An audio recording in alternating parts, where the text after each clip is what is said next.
Eh bien, bonjour à tous, ici Naoru.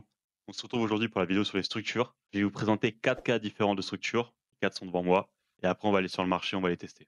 On va commencer par le cas le plus simple, le cas commun. C'est ce qu'on voit dans la plupart des vidéos. Si jamais vous avez regardé des vidéos sur les structures avant, ils parlent rarement de ces trois-là. Je vous dis, souvent on s'arrête à ça. Le cas commun, c'est là j'ai ma borne, mon plus bas, mon plus haut, on est haussier. On casse pas en bas, par contre on casse en haut. J'ai mon BOS là, on est toujours haussier. On casse pas en bas, on casse en haut. J'ai mon BOS haussier, on est toujours haussier. Nouvelle borne, c'est ici. C'est simple, c'est basique. Vous allez comprendre, sauf qu'il y a plein de nuances qui sont pas expliquées. Je vais prendre le temps de vous expliquer là. Ici, on a le cas qui est à peu près pareil, mais avec une nuance, c'est qu'il y a plus de détails. Ça, c'est vraiment la version simple. Là, il y a plus de détails. Ça va arriver souvent sur le marché que ça passe pas un tout droit. Voilà. Là, ici, on a le cas, ça monte un petit peu, ça retrace, et là, ça monte. À partir du principe que mon BOS est ici.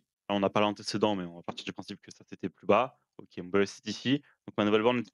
Là, après, on va descendre, remonter, redescendre. On voit qu'ici, on a un shift, on a un BOS. Par contre, on l'a pas dans cette time frame là. Parce que dans cette time frame là, ma borne, mon bas est ici, mon haut est ici. Donc là, on est en interne. Et si on est en interne, il n'y a pas de shift. Par contre, ici, on le casse, on n'est plus en interne. Et là, mon plus bas devient ici. Et pas là, pardon, et pas là, parce que c'est cette impulsion-là qui a permis le BOS. Ça, faut bien comprendre que c'est l'impulsion qui a permis de shift la structure, qui va vous servir de nouvelles bornes et de nouveaux lows en cas haussier ou de nouveaux highs en cas baissier. Alors ici, on a le cas de la mèche. Vous allez voir ici. On monte, donc ma borne est ici, ma borne est ici. On retrace, sauf qu'on BOS avec une mèche ici. On va partir du principe qu'avant, c'était des corps pleins. Ici, c'est une mèche.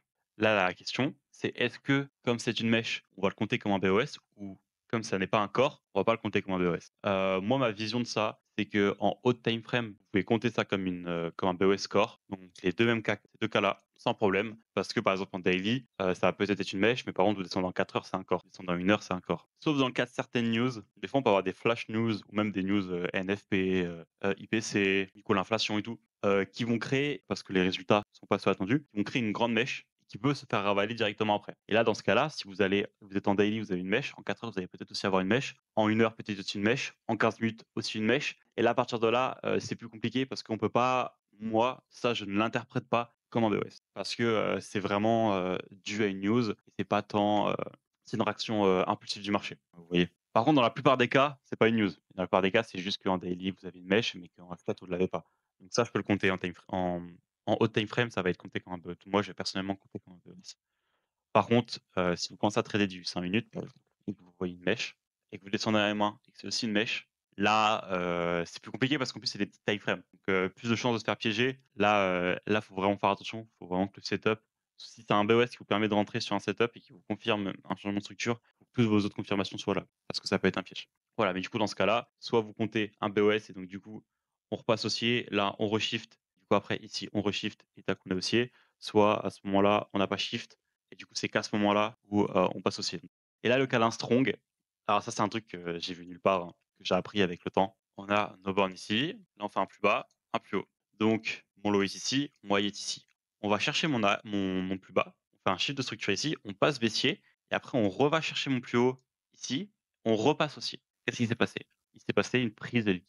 Regardez ma vidéo si vous ne l'avez pas vue sur la liquidité juste avant. Je vais la mettre en fiche en haut à droite. Quand on change de structure, la liquidité passe en dessous. Parce qu'on part du principe que tous les ordres et tous les sels suivent la structure et du coup suivent le dernier lot en cours dans le cas d'une structure haussière et le dernier high dans le cas d'une structure baissière. J'ai ma liquidité ici, on vient la chercher et on rechiffre de structure. Donc ce plus bas là, maintenant, ça va être ce qu'on appelle un strong parce que ça a été un lot qui a été créé grâce à une prise de liquidité, donc qui est encore plus forte. C'est un lot qui est plus solide, qui est plus résistant. Vous pouvez le tester sur le marché, vous rendre compte. Un plus bas ou un plus haut, c'est dans le même sens. Si j'inverse la charte, c'est pareil. Si par exemple, je dessine quelque chose comme ça, on est baissier, tac, voilà.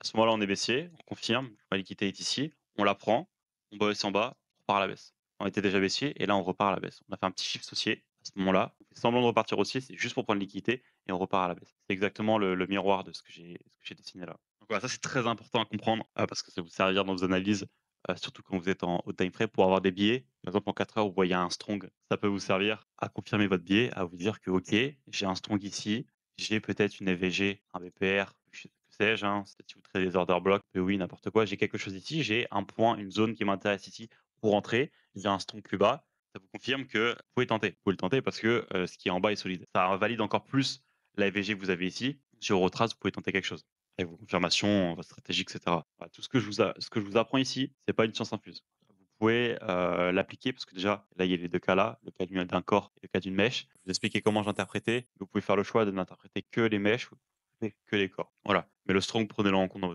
vos analyses.